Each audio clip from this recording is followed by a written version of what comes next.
오늘 말씀의 제목은 달콤한 유혹이라고 하는 말씀으로 함께 나누도록 하겠습니다. 함께 따라해 볼까요? 달콤한 유혹. 달콤한 유혹. 한 번 더 따라하겠습니다. 달콤한 유혹. 달콤한 유혹. 네.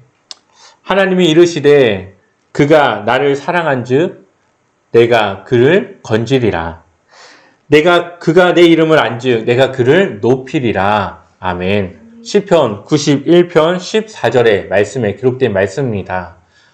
우리가 정말 하나님의 그 이름을 또 알 때에 하나님께서 우리를 높이시고 우리가 하나님을 사랑할 때에 그가 우리를 건지신다 약속하고 있습니다.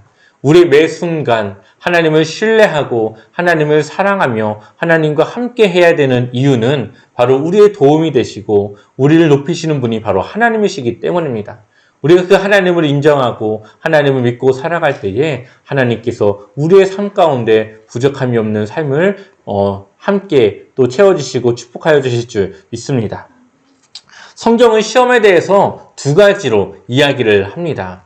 야고보서 1장을 보게 되면은 두 가지 시험에 대해서 기록을 하고 있는데요. 하나는 바로 테스트입니다. 테스트는 그 사람의 믿음을 알아보기 위한 하나님이 주시는 시련입니다. 그런 시험입니다. 대표적으로는 아브라함이 이 시험을 받았습니다. 그에게 하나밖에 없는 독자 이삭을 하나님께 바치라는 것이었죠. 그리고 아브라함은 그 시험을 통하여서 그의 믿음을 확인시켰고 하나님은 그의 믿음을 인정하여 주셨습니다. 또 다른 하나는 바로 유혹입니다. 이 유혹은 이 야고보서 1장을 통해서 보게 되면은 우리의 정욕과 우리의 욕심을 통하여서 마귀가 우리에게 주는 시험입니다. 우리에게 유혹하고 우리가 하나님과의 거리가 멀어지게 하는 것이 이 마귀가 주는 시험의 목적입니다. 그런데 사실 이 시험을 우리가 구분하기는 사실 어렵습니다. 우리의 삶 속에서 오는 많은 고난과 어려움과 유혹들이 있는데 이것이 하나님이 주시는 시험인지 마귀가 주는 유혹인지 구별내는 것은 참으로 어려운 일입니다. 하지만 한 가지 분명한 것은 그 시험을 이겨야 하고 통과해야만 한다는 것입니다. 그리고 그 시험을 이길 수 있고 통과할 수 있는 방법은 하나님을 끝까지 믿고 신뢰하는 것이라는 것이죠. 아브라함이 늦은 나이에 귀하게 얻은 아들을 하나님이 바치라고 말씀하십니다. 그리고 아브라함은 그 이야기를 듣고 주저하지 않고 그 다음날 짐을 꾸려 하나님께로 출발합니다. 이삭과 함께 가면서 아브라함은 두 가지 믿음의 마음을 가지고 있었습니다. 우리 한번 창세기 22장 8절의 말씀 한번 같이 읽어보겠습니다. 창세기 22장 8절의 말씀 함께 읽겠습니다. 아브라함이 이르되 내 아들아 번제할 어린 양은 하나님이 자기를 위하여 친히 준비하시리라 하고 두 사람이 함께 나아가서 아멘. 이삭이 물어봅니다. 아버지 근데 하나님께 드릴 번제물은 어디 있습니까? 그러자 아브라함이 이렇게 말합니다. 번제할 어린 양은 하나님이 자기를 위하여 친히 준비하시리라. 아멘. 사실 누구를 지금 드리러 가는 겁니까? 이삭을 드리러 가는 것이죠. 근데 아브라함의 마음에는 하나님께서 준비할 번제물이 있을 것이라 그는 믿었습니다. 그리고 또 다른 그가 믿었던 믿음의 하나는 바로 이것입니다. 우리 한번 히브리서 11장 19절 말씀 함께 읽겠습니다. 그가 하나님이 능히 이삭을 죽은 자 가운데서 다시 살리실 줄로 생각한지라 비유컨대 그를 죽은 자 가운데서 도로 받은 것이니라. 아멘. 이 아브라함의 믿음의 하나는 무엇입니까? 자기가 이삭을 하나님께 드려 죽더라도 하나님의 능력과 하나님이 그에게 베푸실 그 축복을 통하여서 다시 그 이삭을 살릴 수 있을 것이라고 하는 확실한 믿음이었습니다. 물론 하나님께서는 미리 준비된 양을 통하여서 이삭이 아닌 그 양으로 하나님께 예배를 드릴 수 있도록 허락하여 주셨습니다. 얼마나 어려운 시험이었겠습니까? 늦은 나이에 얻은 아들이었고 또 그 아들을 하나님께 드린다는 것이 쉬운 일이 아닙니다. 하지만 하나님에 대한 이 믿음이 아브라함에게 있었고 하나님의 그 시험에 아브라함은 통과했던 것을 보게 됩니다. 하나님의 시험에 대한 아브라함의 자세는 그 시험을 피하는 것이 아니었습니다. 하나님을 신뢰하는 마음으로 그 말씀에 순종하는 것이었고 그 시험을 부딪히는 것이었습니다. 하나님의 아들이신 예수께서 오늘 시험을 받습니다. 그 시험을 이기는 그 과정을 통하여서 우리에게 오는 시험과 유혹을 우리가 어떻게 이겨내야 되는가를 함께 오늘 이 시간 보고자 합니다. 오늘 본문에서 눈여겨볼 말씀은 바로 예수님께서 성령에게 이끌려 광야로 가셨다는 것이죠. 우리 한번 본문 말씀 1절 함께 읽어보겠습니다. 함께 읽겠습니다. 예수께서 성령의 충만함을 입어 요단강에서 돌아오사 광야에서 40일 동안 성령에게 이끌리시며 아멘. 누가복음 3장을 보게 되면은 예수님께서 세례 요한에게 세례를 받으십니다. 그 세례를 받을 때에 예수님에게 성령이 비둘기같이 임하여지고 그 성령이 충만해진 상태에서 예수님을 이 성령께서 이끄시게 되는데 그 이끄신 장소가 바로 광야였습니다.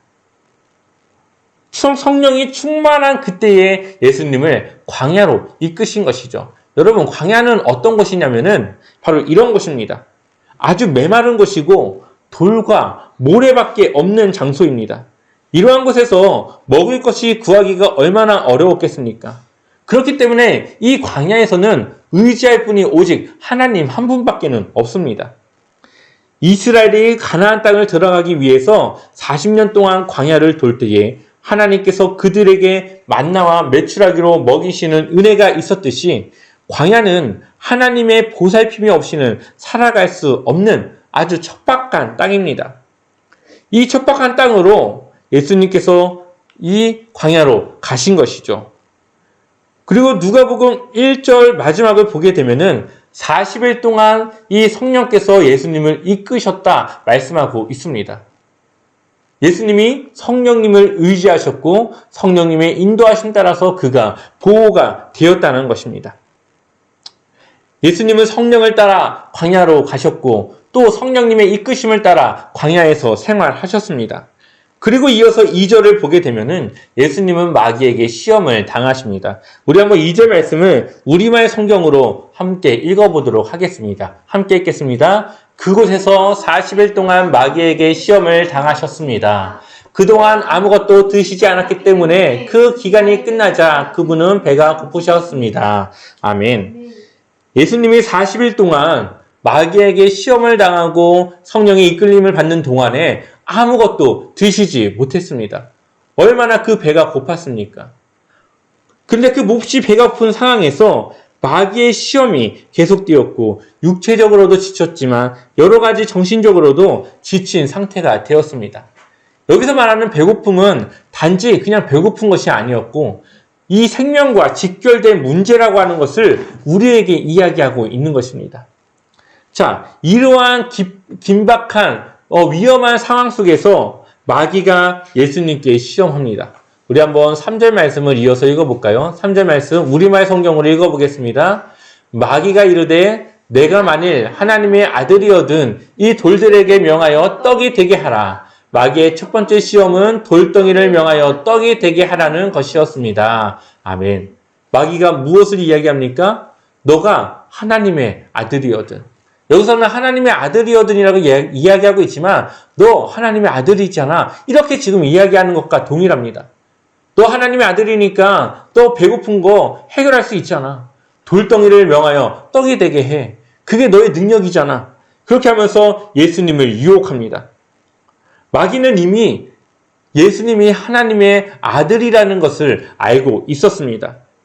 인간의 육신을 가지고 이 세상에 오신 예수님도 인간의 그 본능에 따라서 먹어야만 살 수 있었죠. 현재 40일 동안 아무것도 먹지 못한 예수님에게 있어서 이 떡이라고 하는 것은 그 생명을 유지하고 연장할 수 있는 유일한 수단이었을 것입니다.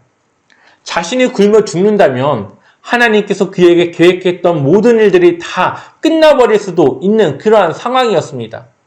예수님이 그렇기 때문에 살아야만 했지만 그 살 수 있는 그 방법을 누구에게 두느냐 하는 것입니다. 마귀는 그것을 알고 있었고 예수님이 가지고 계신 그 창조의 능력으로 돌덩이를 떡으로 만들라고 이야기를 하고 있습니다. 이 시험의 목적은 어디에 있느냐? 바로 하나님께 대한 그 신뢰를 깨기 위한 유혹이었습니다.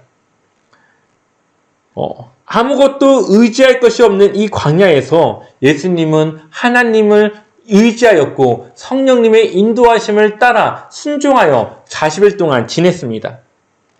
만일 예수님이 창조의 능력으로 돌덩이를 떡으로 만드신다면 그것은 자기 자신을 돌보는 하나님을 신뢰하지 못하는 행동일 것입니다.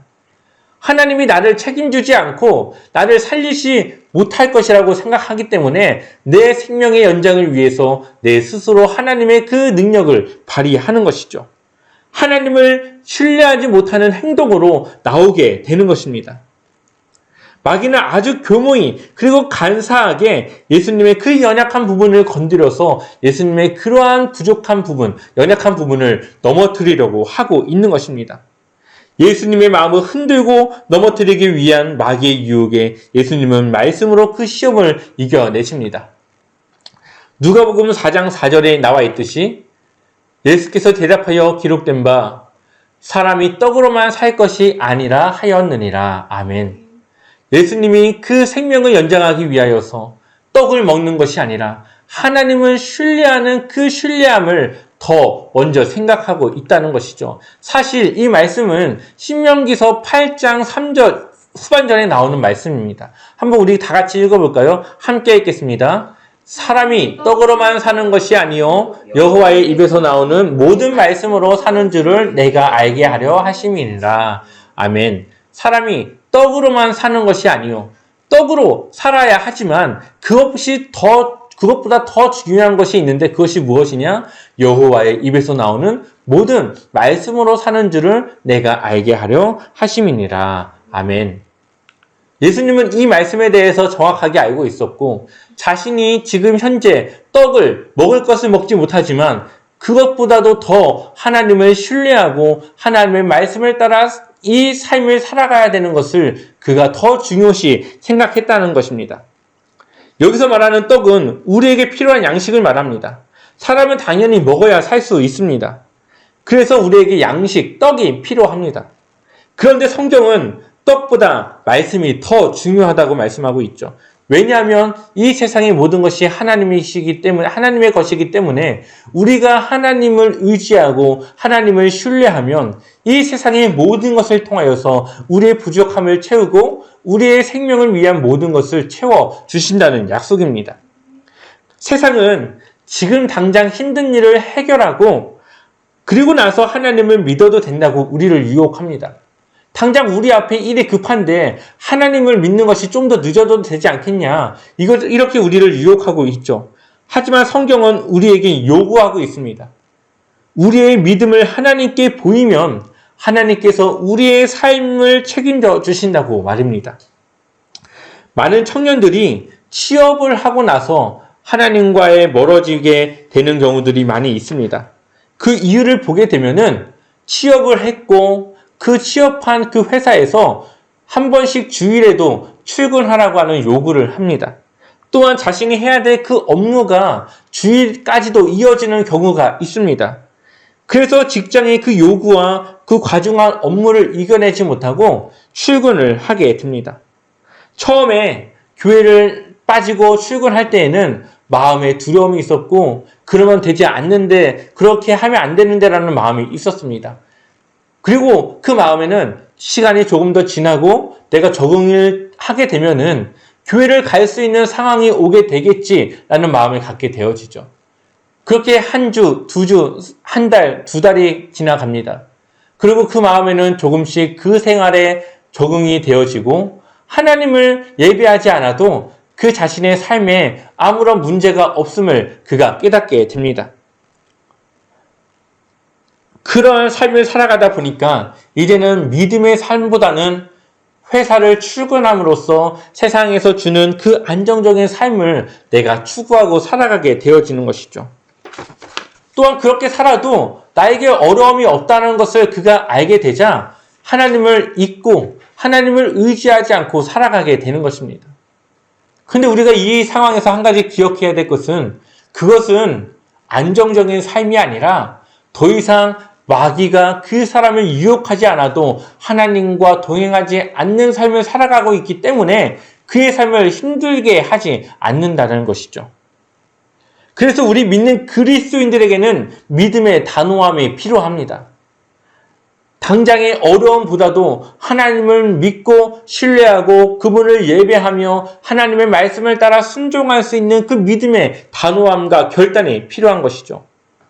하나님과 멀어진 신앙에도 불구하고 우리의 삶이 평안하고 또 그 삶에 문제가 없다면 그것은 마귀가 더 이상 우리를 유혹하거나 시험을 하지 않아도 되는 그런 상황이기 때문에 우리를 더 이상 건들지 않고 내버려 두는 것이라는 것입니다. 우리는 기도하지 않고 신앙생활을 잘 하지 못할 때 평안한 내 삶을 다시 한번 돌아보고 의심해 봐야 하는 것이죠. 이것이 바로 첫 번째 마귀가 주신 예수님의 시험이었습니다.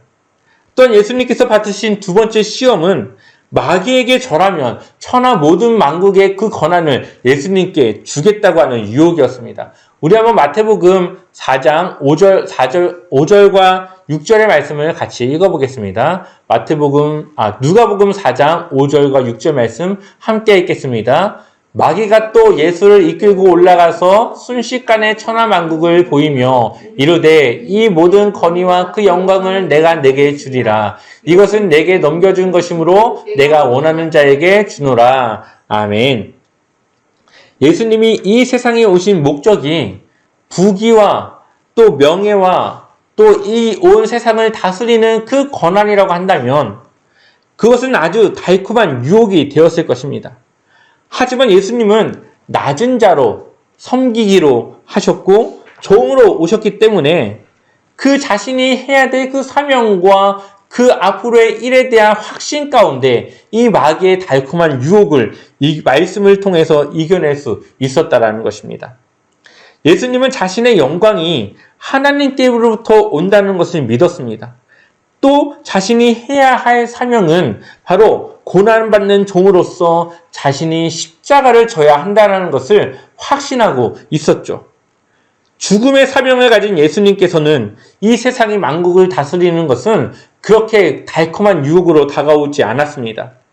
자신이 명예와 권위를 아무리 가진다 한들 자신은 십자가를 져야 될 사명을 가졌기 때문에 그것은 자신의 삶에 아무런 필요가 없었다는 것이죠. 결국 썩어 없어질 것에 대한 그 유혹을 이겨내셨고 또 영원한 생명을 그가 우리에게 주시기 위한 십자가 사명을 확신하고 기억했다고 하는 것입니다.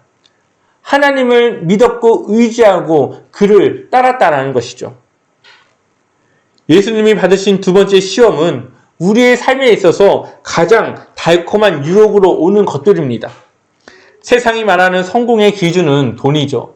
그래서 많은 사람들이 돈을 벌려고 합니다. 하지만 그 돈을 아무리 벌어도 그 돈은 우리에게 만족함을 주지 못합니다. 돈은 우리에게 있어서 생계의 수단이기도 하지만 또한 이 돈은 우리가 세상의 사람들에게 나를 과시하고 드러낼 수 있는 방법이기도 합니다. 하지만 마귀를 따르고 섬기는 것은 또 그 돈의 유혹에 우리가 빠진다고 하는 것은 우리가 하나님을 등지고 세상의 방법으로 살아가는 것입니다. 세상의 방법으로 살아간다고 하는 것은 마귀 앞에 순종하고 섬기며 그 앞에 절하는 것과 같은 것입니다. 하나님의 방법이 아닌 세상의 방법으로 하나님을 의지하는 것이 아닌 마귀를 의지하는 길로 가는 것은 우리가 이 세상의 유혹을 이기지 못했다고 하는 것이죠.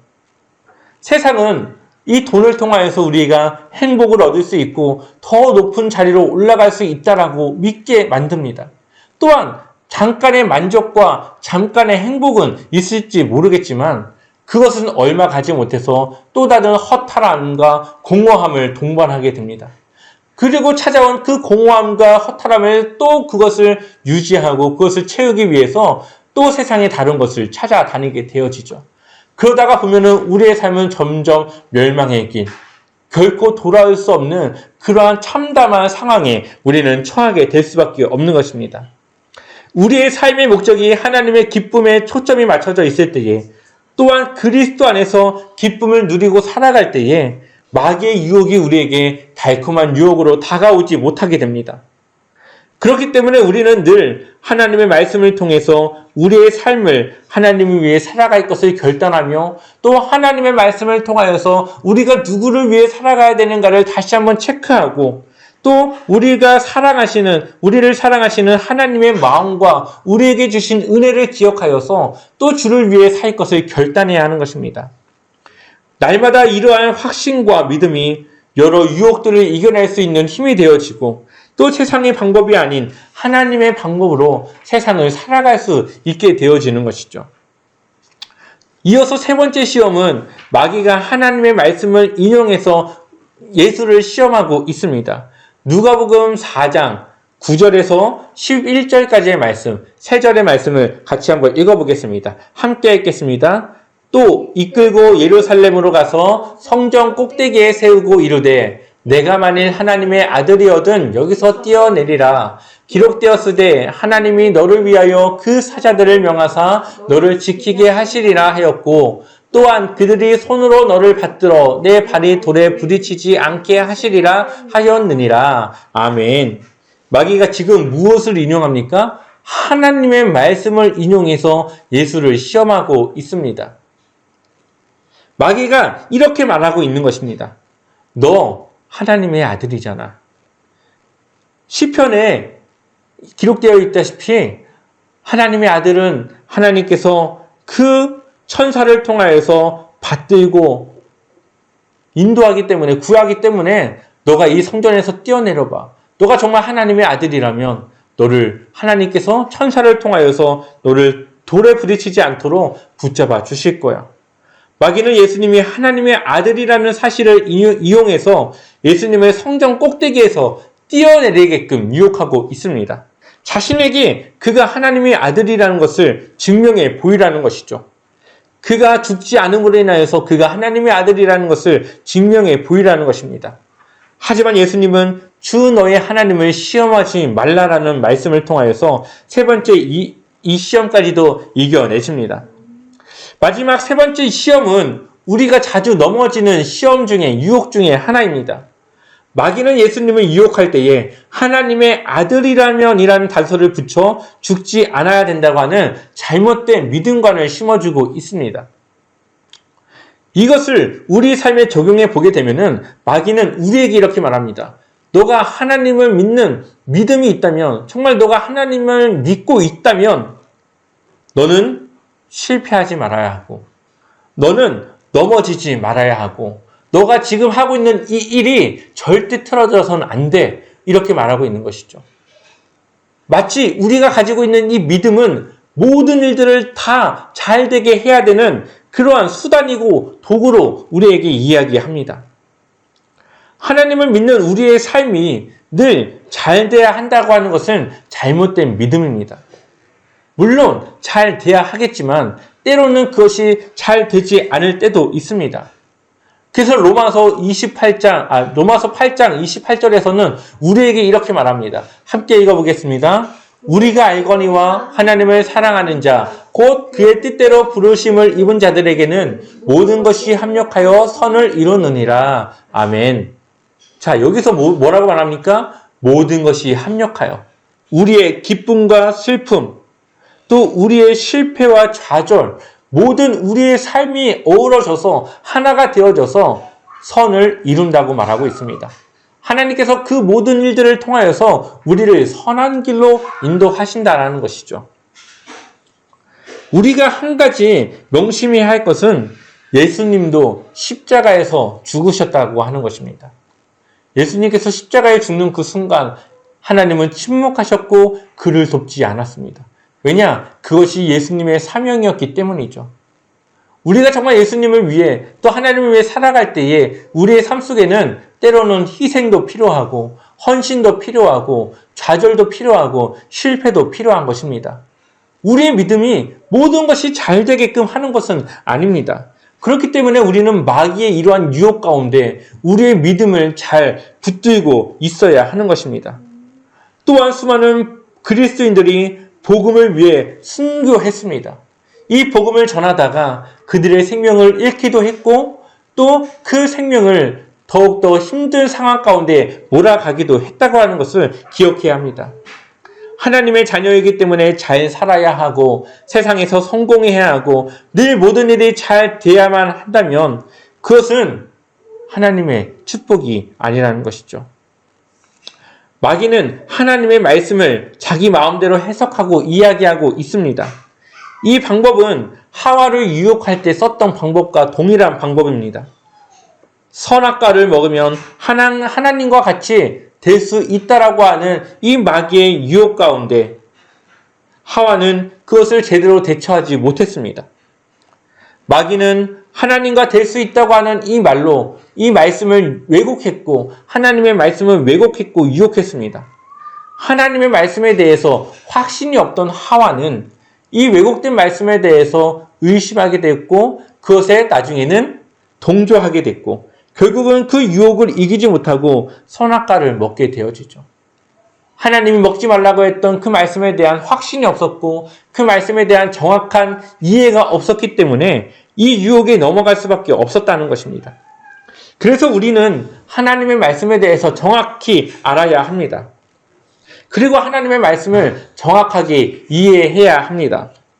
하나님에 대해 우리는 그럴 거야. 하나님이시니까 이런 분일 거야. 하나님은 내가 이렇게 해도 이렇게 하실 거야. 추측과 상상으로 우리가 하나님을 믿어서는 안 됩니다.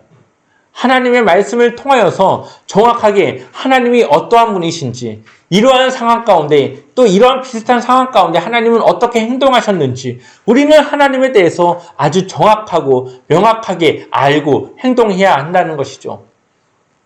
하나님이 무조건 사랑의 하나님이라고 생각하고 이런 일을 해도 하나님은 이해할 것이라고 하는 나의 개인적인 생각과 그런 판단이 마치 나의 믿음이고 하나님이 나에게 주신 말씀인 것처럼 우리가 그렇게 오해하고 왜곡할 때에 우리는 마귀의 유혹에 빠질 수 있고 하나님에 대해서 잘못된 신앙을 가질 수 있습니다.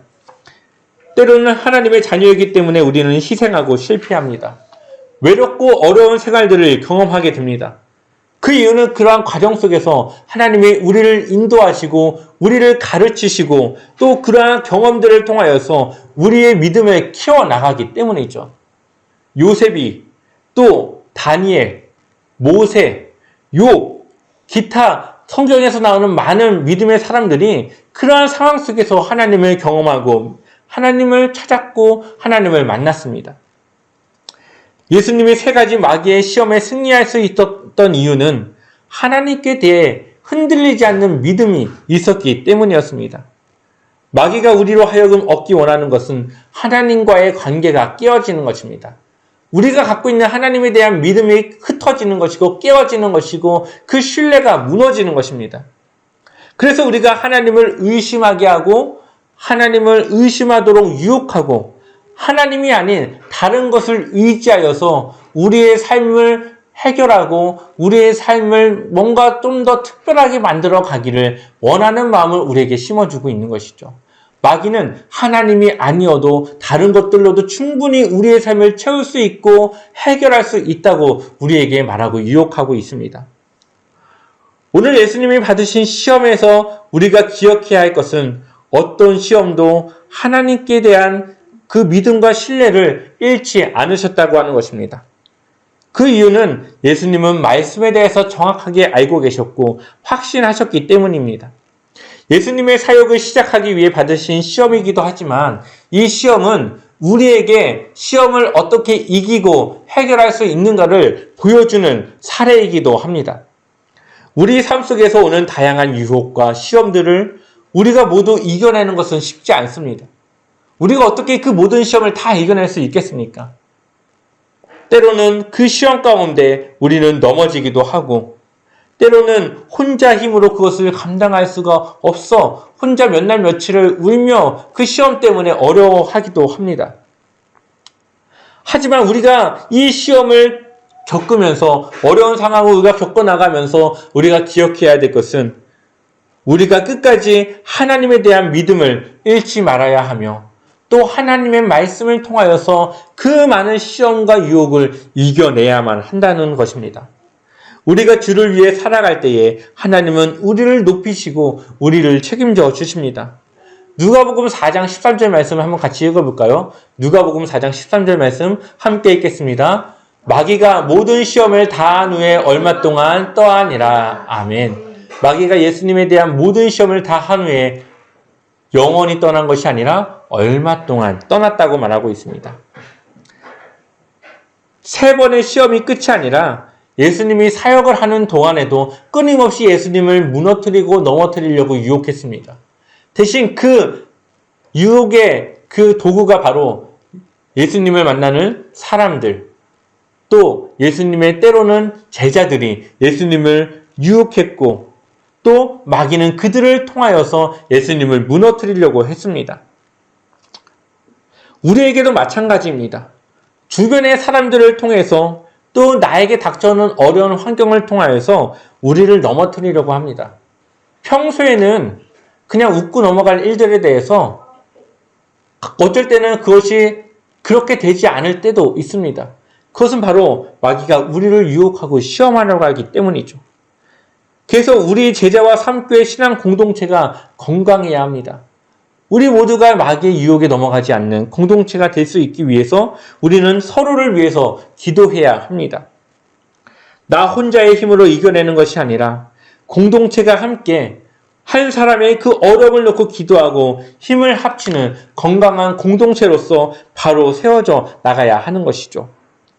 시편 91편 14절의 말씀을 다시 한번 읽어볼까요? 우리 함께 읽어보겠습니다. 하나님이 이르시되 그가 나를 사랑한즉 내가 그를 건지리라. 그가 내 이름을 안즉 내가 그를 높이리라. 아멘. 우리가 하나님을 사랑할 때에 하나님께서 우리의 모든 환난 가운데서 우리를 건지십니다. 우리가 하나님에 대해서 제대로 알 때에 하나님께서 우리를 높이시고 세워주십니다.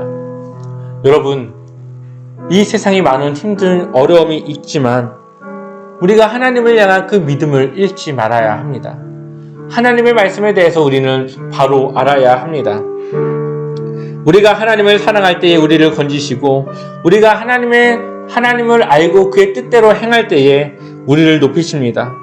세상의 많은 유혹과 그 시련 속에서 우리의 믿음이 흔들리지 않길 소망합니다. 늘 하나님의 말씀으로 바로 서시고 기도로 살아가시길 주님의 이름으로 간절히 축원합니다. 우리가 서로를 위해서 더욱 기도하며 중보하며 또 서로를 위해서 함께 힘이 되어주길 주님의 이름으로 간절히 소망합니다.